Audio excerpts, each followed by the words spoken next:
The sky over Abuja looked heavy that morning.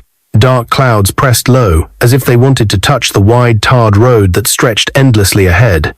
Cars rarely passed this lonely route. Only the sound of the wind brushing through the tall grasses on both sides kept Anita company. Her red G-Wagon rolled smoothly at first, the engine humming like a calm song. She glanced at the clock on her dashboard. 10:15 a.m. She was late. Her father had reminded her twice already about the important meeting with foreign investors at their family's oil and automobile company headquarters. "Anita, you must not be late today," he had said over breakfast, his voice calm but firm. "These men are flying in from Europe. We need them to see that the next generation of our company is serious." She had nodded, hiding her nervousness. Now, racing down this lonely road, she prayed nothing else would delay her. And then, the car jerked. At first, she thought it was a bump. But the engine coughed. The sound turned rough, like a dying animal. In less than a minute, her powerful G-Wagon rolled to a stop in the middle of the road. Anita's heart jumped. She tried again. Nothing. The car refused to start. "Not today, please, not today," she whispered, pressing her forehead against the steering wheel. She quickly grabbed her phone to call her father, but when she raised it, her eyes widened. No network. The signal bar was empty. Panic set in. She looked around. The road was empty. The air silent. Every horrible story she had ever heard about people being attacked on lonely roads flashed in her mind. Minutes passed like hours. She stepped out of the car, the hem of her red ball gown brushing the dusty ground. Her high heels clicked sharply against the road. She lifted the bonnet, though she knew nothing about cars. Her hands shook. Then, from the corner of her eye, she saw someone, a man. He was walking slowly from the far end of the road, his slippers dragging. His shirt was rumpled and torn at one shoulder. His blue jeans had holes at the knees, and his hair looked rough, unkempt. He carried nothing, just his hands shoved into his pockets. Anita's breath caught in her throat. Fear slammed through her chest. She quickly closed the car door and stood still, her eyes fixed on the stranger. What if he's a thief? What if he wants to harm me? The man stopped a few steps away. His face was lean but kind, though marked by tiredness. He lifted his hand slowly, as if he didn't want to scare her. "Madam," he said, his voice calm but deep. "It looks like your car get problem. Do you want me to check it?" Anita didn't answer immediately. Her heart raced too fast. The man gave a small smile, though it didn't reach his tired eyes. "Don't be afraid. I'm not here to hurt you. I know cars. I can help." Her lips parted. Who are you?" "My name is David," he said simply. "I don't have much, but I know mechanics. If you give me chance, I'll fix it." Her eyes studied him carefully. His clothes screamed of hardship, his skin darkened from too much sun. He looked nothing like the wealthy men she was used to seeing around her father. For a moment, she wanted to say no. But then, her eyes darted to her phone again. Still no signal. She thought of her father's words that morning. "Don't be late. Don't disappoint me today." She let out a shaky breath. "Okay," she said quietly. "Try it. But please don't hurt me." David nodded once. "I won't." He walked up to the car with a steady step, his eyes already scanning the bonnet. He pulled it open, bent over, and began touching wires and pipes with confidence. His hands were dirty, but the way he moved them showed he knew exactly what he was doing. Anita stood by the side, watching him, her heart still pounding. For the first time, she noticed his fingers long, steady, trained like someone who had spent years studying, not just guessing. Minutes later, David looked up at her. His lips curved into a small grin. "Try it now," he said. Her breath hitched. She slid into the driver's seat, turned the key, and gasped. The engine roared back to life, smooth and strong, like nothing had ever happened. Her eyes shot wide in disbelief. She looked at David, who was wiping sweat from his forehead with the back of his arm. You fixed it?" she whispered. "Yes," he said, standing straight. "You're good to go now." Anita stared at him, her mind spinning with questions. Who was this man? How could someone who looked homeless fix a car so easily? And why did he help her? Before she could speak again, thunder cracked above them. Dark clouds rumbled, warning of heavy rain. But before she could even thank him properly, David picked up his slippers and started to walk away. "Wait," she called out, her voice trembling. David paused, turning his head slightly. His face was unreadable, and in that moment, Anita's life and David's was about to change forever. What Anita didn't know was that her father, a billionaire, would soon hear of this encounter. And when he did, nothing would ever remain the same. The car purred softly as Anita sat behind the wheel, her eyes glued on David's fading figure. He walked with slow, tired steps, his purple shirt clinging to his back with sweat. For some reason, her chest tightened. "Wait," she called again, this time louder. David stopped, turned, and gave a faint smile. "Your car is fine now. You should go. The rain will soon fall. But, let me at least give you something," she stammered, fumbling in her bag for her purse. "You helped me." He shook his head quickly. "No, madam, I didn't help you for money. Just drive safe." And with that, he turned back and kept walking. Anita's hand froze on her purse. Her brows knitted. Who refuses money when they clearly need it? Her phone buzzed suddenly. The signal bar had returned. Her father's name flashed on the screen. She picked up. "Daddy." "Anita." Chief Williams's voice thundered through the line. "Where are you? The investors are already seated. Don't tell me you're still on the road." She glanced at the clock. 10:55 a.m. Time was running out. "My car broke down, Daddy. But someone helped me. It's fixed now. I'll be there soon." There was a pause on the line. "Someone helped you? Who?" She hesitated. Her father was a billionaire, one of the most powerful men in the oil and automobile industry. He worried about security more than anyone she knew. If she told him a rough-looking stranger had approached her on a lonely road, he would panic. "Just a mechanic," she said softly. "A mechanic?" His voice grew sharper. "On that lonely road? Anita, do you know what could have happened to you? With the insecurity in this country, you could have been robbed, kidnapped, or worse." "I know, Daddy," she whispered, guilt filling her. "But he wasn't dangerous. He really helped me." Chief Williams let out a long sigh. "Just get here quickly. We'll talk about this later." The line went dead. By the time Anita reached the company headquarters, the storm had broken. Rain slapped the roof of the massive glass building as she hurried inside, her gown damp from running through the downpour. The boardroom was grand, with tall windows and a long polished table where foreign investors in suits sat, murmuring. At the head of the table sat Chief Williams himself, dressed in a crisp agbada with gold embroidery. His eyes narrowed when Anita slipped into the room. She smiled nervously. "Sorry for the delay, everyone. Traffic." The meeting carried on. Numbers were discussed, deals were drafted, but Anita's mind wandered back to David. She could still see the dirt on his jeans, the way his fingers moved confidently over the car engine, the quiet dignity in his refusal to take money. When the meeting finally ended, Chief Williams pulled her aside. His usually calm face was stormy. "Tell me the truth," he said in a low tone. "Who was this man that helped you?" Anita swallowed. "I don't know, Daddy. He just said his name was David. He looked poor, homeless even. But he fixed the car like it was nothing." Her father's eyes darkened with thought. A homeless man fixed a G-Wagon on a lonely road. Just like that? No tools? That's not ordinary. "Maybe he studied mechanics," Anita offered. Chief Williams grunted. "Or maybe there's more to this story." Meanwhile, David walked in the rain, his shirt clinging to his skin. He didn't even bother running for shelter. The storm didn't bother him anymore. Life had already beaten him harder than any rainfall could. His mind wandered back to university. He could still remember sitting in the lecture hall at UniBen, surrounded by thick textbooks and dreams of becoming a mechanical engineer. He had been in his third year when the phone call came. His father had died of cancer. The world had collapsed around him. His mother's tears, the unpaid hospital bills, the siblings looking up to him, it had all been too much. He dropped out. He came to Abuja to hustle. At first, he washed cars.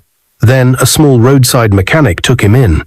David's sharp mind and university training made him learn fast, maybe too fast.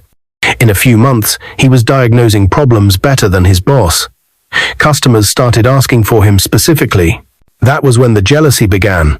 His boss accused him of stealing customers, shouted at him in front of everyone, and finally kicked him out. Since then, David had been living from hand to mouth, fixing cars on the street when he could, sleeping under bridges when he couldn't.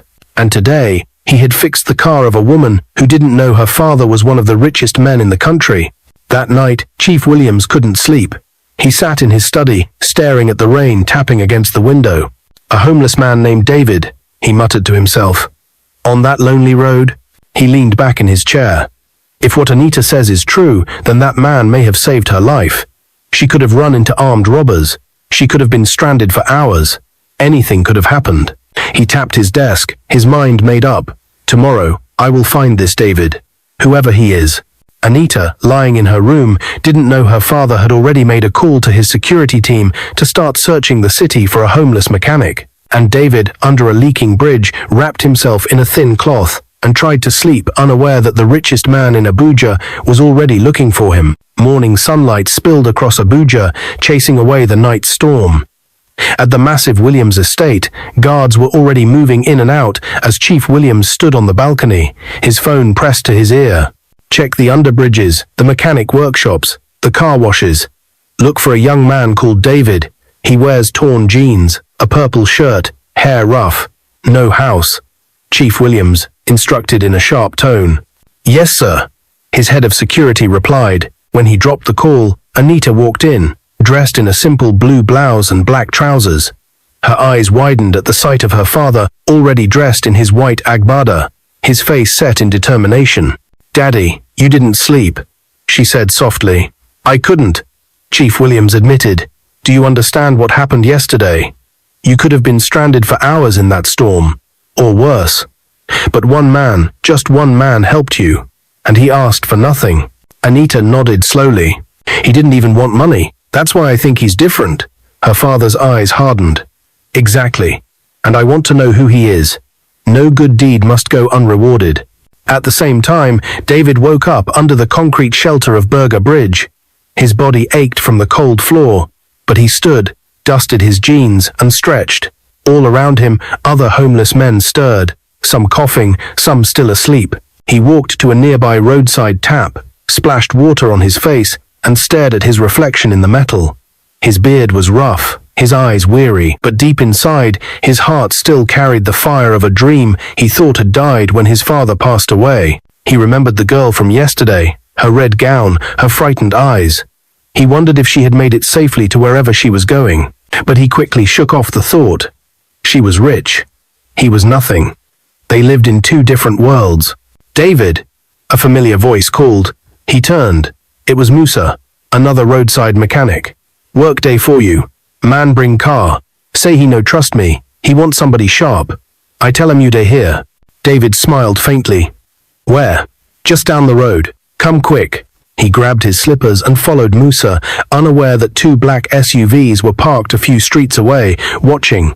By noon, Chief Williams's security men returned with news. Sir, we found him, one of them said, standing straight. He works sometimes around Berger as a roadside mechanic.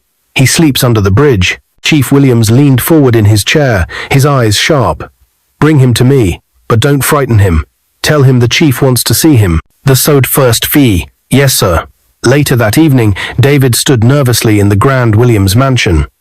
His torn purple shirt looked even more out of place against the sparkling marble floors and golden chandeliers.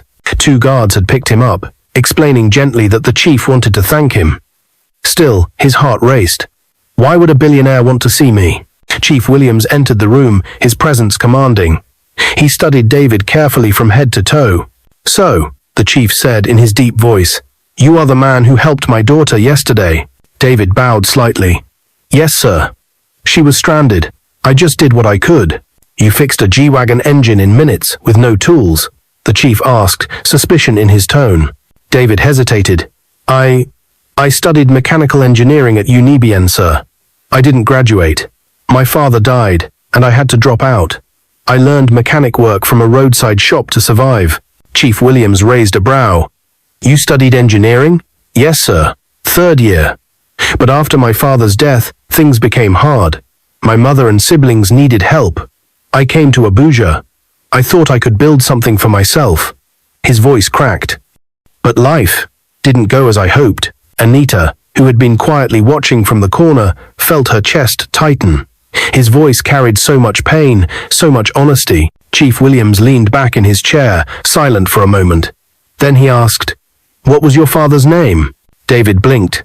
Odogwu Eze." The room went still.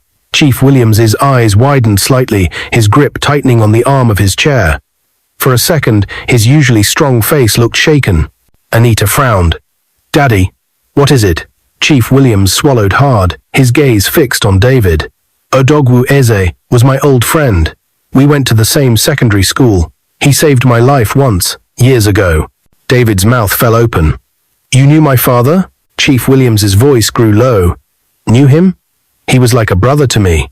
Until we lost contact." Silence filled the room. David's chest rose and fell with shock. Anita covered her mouth with her hand. The billionaire slowly stood, his tall frame looming. He stared at David as if seeing a ghost. "If you are truly Odogwu's son," Chief Williams said, his voice trembling, "then I owe you far more than just thanks." David stood frozen in the grand Williams mansion, his heart pounding so loudly he could hear it in his ears. Chief Williams's words still echoed. "If you are truly Odogwu's son, then I owe you far more than just thanks." Anita's eyes flicked from her father to David, her face glowing with shock. "Daddy, you mean you and his father were friends?" Chief Williams nodded slowly, his voice deep with memory. "Yes, Odogwu was my brother in spirit. When we were boys, we shared food, secrets, even dreams. He once pulled me out of a river when I nearly drowned. Without him, I would not be standing here today." David's throat tightened. He had never heard this side of his father's story. His eyes watered as he whispered, "All my life, I only knew him as a quiet man. He never told us much about his past." Chief Williams placed a hand on David's shoulder, his grip firm and warm. "He was a good man, and if life has dealt you suffering, then it is time for it to change." And of the Sidifa. That night, at the dining table, Chief Williams made his decision. "From today, you will not sleep under a bridge again," he told David firmly. "You will stay here, in this house. I will send you back to school, or sponsor any mechanical course you want. My automobile company needs sharp young minds, and I see potential in you." David's mouth dropped open. "Sir, you don't have to. I only fixed your daughter's car." The chief shook his head. "No. You saved more than a car. You saved her from danger. You saved me from worry. And you are Odogwu's son. I will honor him through you." Anita smiled warmly at David, her earlier fear replaced by admiration. For the first time, David felt seen not as a homeless man, but as someone worth something. "Thank you, sir," David said, bowing his head. "You have no idea what this means for my mother and siblings." Chief Williams's voice softened. "Then you will work hard, and you will rise. That is all I ask." But not everyone in the Williams household shared the chief's excitement. In the corner of the dining hall, Anita's cousin, Kelvin, sat stiffly. His eyes burned with quiet anger as he watched the homeless man suddenly being treated like family. Kelvin had worked in the company for years, hoping to one day take over leadership when Chief Williams stepped down. He was polished, educated abroad, and proud. To him, David was nothing but a street boy. Later that night, Kelvin paced in his room, fists clenched. "How can a ragged mechanic walk into this house and be given what I've struggled for all my life? No, I will not allow it." Meanwhile, David lay in the guest room, given to him a soft bed, a roof over his head, a clean shirt folded on the chair. He touched the blanket with trembling hands. For the first time in years, he slept without fear of rain dripping through cracks or thieves lurking in the shadows. His dreams were filled with his mother's smile, his siblings laughing, and a future that finally looked possible. The next morning, Chief Williams kept his word. He drove David personally to the company's automobile plant. The vast hall was filled with machines, engineers in overalls, and rows of shiny cars being assembled. "This will be your new world," Chief Williams said proudly. "You will learn here, grow here, and soon you will lead here." David's eyes widened. It felt like stepping into another universe. He touched one of the engines gently, his mind already racing with ideas. But in the shadows of the factory, Kelvin watched from afar, his jaw tight, his thoughts dark. "Let's see how long this street rat lasts," Kelvin muttered. That evening, as Anita walked into the garden, she found David sitting quietly under the mango tree, staring at the sky. "You're thinking a lot," she said softly, approaching him. He gave a small smile. It still feels like a dream. Yesterday I was sleeping under a bridge. Today I'm here. But part of me is afraid that it could all vanish. Anita's eyes softened. It won't vanish. My father believes in you. And so do I. Their eyes locked, just for a second longer than usual. David's heart skipped, but before he could reply, a loud crash echoed from the front gate. Guards shouted, tires screeched. Anita and David jumped to their feet. Moments later, a frightened maid ran into the garden. Chief, there's trouble at the gate, armed men. Anita gasped. David's fists tightened. The quiet evening had just turned into chaos. The thunder of gunshots rattled the gates of the Williams mansion. Guards scrambled for cover, shouting orders, while Anita clung to David's arm, her eyes wide with fear. What's happening? She cried. David's eyes darted to the gate. He could see masked men in black, wielding guns, trying to push their way inside. His instincts screamed danger, but something deeper in him, courage born from years of survival, rose stronger. Stay here, he told Anita firmly. She shook her head. No, you'll get hurt. But before she could finish, he pulled free and sprinted toward the noise. The armed men managed to break through the outer gate, rushing in like a wave of shadows. Panic spread among the workers and staff. Chief Williams appeared from inside, flanked by bodyguards. His voice boomed, "Protect the house." David grabbed a fallen guard's wrench, his grip steady. He ducked behind a wall, waited for one of the intruders to step close, then struck. The man fell with a groan, his weapon clattering to the ground. Another attacker came at him. David swung the wrench again, blocking a blow, his body moving with the precision of someone who had spent years fixing machines, now applying the same focus to survival. The guards rallied around him, surprised at his bravery. Together, they forced the intruders back. After what felt like forever, sirens wailed in the distance. The men scattered, retreating into the night as police cars stormed the street. When the chaos settled, Chief Williams walked up to David. His agbada was slightly torn, his face pale from the tension, but his voice was firm. "You fought like a man protecting his own home," he said slowly. "Why would you risk your life for us?" David wiped sweat from his forehead. His voice trembled, but his words were steady. "Because this house gave me something I thought I had lost. Hope. You trusted me when the world rejected me. I couldn't stand by and watch it be taken." Anita's eyes brimmed with tears. She whispered, "Daddy, he saved us." Again. Chief Williams looked at David for a long moment. Then he turned sharply to his guards. "Find out who sent those men." Within hours, the shocking truth emerged. The attack had been orchestrated by none other than Kelvin, the cousin who had smiled at the table, who had worked in the company for years, had secretly hired thugs to create chaos, hoping to make David look weak or even get rid of him entirely. When confronted, Kelvin broke down, his bitterness spilling out. "I worked for this company all my life, and you bring in a street boy to take what belongs to me?" Chief Williams's face was like stone. "You brought shame to this family. From today, you are no longer part of this company." Kelvin was escorted out, his ambitions collapsing like dust. Days later, the Williams mansion returned to peace. David stood in the automobile plant again, this time wearing a clean company uniform. Engineers gathered around as he explained an idea for improving engine efficiency. They listened, not as if he was a street boy, but as a leader. Chief Williams watched proudly from a distance. Anita stood beside him, her voice soft. "You were right, Daddy. He's not ordinary." The chief smiled faintly. "No, he's the son of Odogwu Eze, and he has proven himself twice over." With his new position, David moved his mother and siblings from the village into a decent home in Abuja. His mother wept when she saw him in his new uniform, her hands shaking as she held his. "You did not only survive, my son," she whispered. "You rose." His younger siblings looked at him with shining eyes. For the first time, they believed their lives could be more than suffering. One quiet evening, David sat once more under the mango tree in the Williams garden. Anita joined him, just like before. "You look different," she teased. "No more torn shirt, no more slippers." He chuckled softly. "And you? Still in red gowns? Still late for meetings?" They laughed together, the tension of the past days melting into something softer. Then Anita grew serious. "David, I'm glad you walked up to me that day. If you hadn't, He shook his head gently. No, I'm glad you trusted me. That was the beginning. Their eyes met, and in that silence, something unspoken blossomed, a bond neither wealth nor poverty could break. Chief Williams stepped out onto the balcony, watching them with a small smile. He whispered to himself, Odogwu, my brother, I could not save you, but I will protect your son. His future is secure. And as the sun dipped below the Abuja skyline, painting the mansion in golden light, David finally realized he was no longer a homeless man. He was a man with a family, a future, and a destiny. Thank you for watching. Please like this video and subscribe to our channel for more amazing videos.